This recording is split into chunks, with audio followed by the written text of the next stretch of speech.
যারা পতিত স্বৈরাচারী ফ্যাসিস্ট সরকার, তারা বিদেশে গিয়ে এবং দেশে থেকে নানা ধরনের ষড়যন্ত্রের সৃষ্টি করছে, নানা রকমের দেশে অশান্তি সৃষ্টি করছে। এটা খুব একটা অস্বাভাবিক কিছু নয়, কিন্তু তারা পতিত সরকার, তারা চেষ্টা করবে। আজকে আমাদের প্রশ্ন হচ্ছে যে এই সরকার যারা এই 24 জুলাই আগস্টের বৈষম্য বিরোধী ছাত্র এবং জনতার গণ আন্দোলনের যে ফসল হিসাবে এই সরকার প্রতিষ্ঠিত হয়েছে, এই সরকার জনগণকে আশ্বস্ত করেছিল যে জনগণের অধিকার তারা প্রতিষ্ঠা করবে। আর জনগণের অধিকার বলতে আমরা বুঝি তাদের প্রথম অধিকার হচ্ছে ভোটের অধিকার। জনগণ 16 বছর যাবৎ এই ভোটের অধিকার থেকে বঞ্চিত। জনগণ প্রত্যাশা করছে ভোটের অধিকার। এই বিষয় নিয়েই কিন্তু নানা ধরনের ষড়যন্ত্র চলছে, যাতে করে জাতীয় সংসদ নির্বাচন বিলম্বে হয় তার জন্য নানা ধরনের ষড়যন্ত্র চলছে, উছিলা চলছে। যেমন কেউ কেউ উছিলা দেখাচ্ছেন যে সংস্কার সাধন করে তারপরে নির্বাচন হবে। সংস্কার চলমান পদ্ধতি, কোনো সরকারের একার পক্ষে বা একটা সীমিত সময়ের মধ্যে সংস্কার শেষ করা সম্ভব হয় না।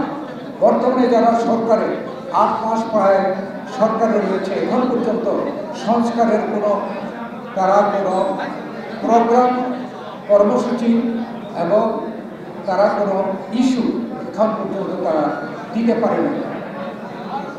যখন তারা কর্মসূচি দেবে, কতদিন লাগবে সেটা নির্ভর করবে কাজের উপরে, অতএব এটা চলমান।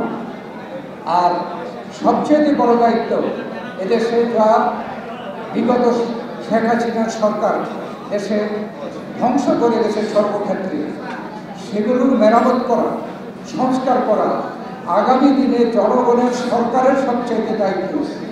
এবং সেই দায়িত্ব হচ্ছে আজকের যারা সরকার, তারা জনগণকে সুযোগ করে দেওয়া, যাতে করে ভোটের মাধ্যমে তাদের সরকার তারা প্রতিষ্ঠা করতে পারে।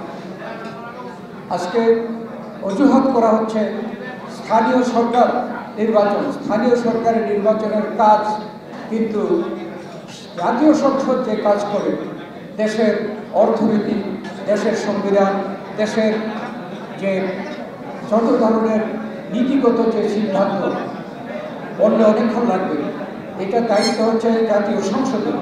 অতএব আমরা দাবি করছি, জনগণের প্রত্যাশা, জনগণের পক্ষে দাবি করছি যে অনতি বিলম্বে জাতীয় সংসদের নির্বাচনের দিন তারিখ ঠিক করে সেখানে একটি তারিখ ঘোষণা করে রোডম্যাপ ঘোষণা করা হোক।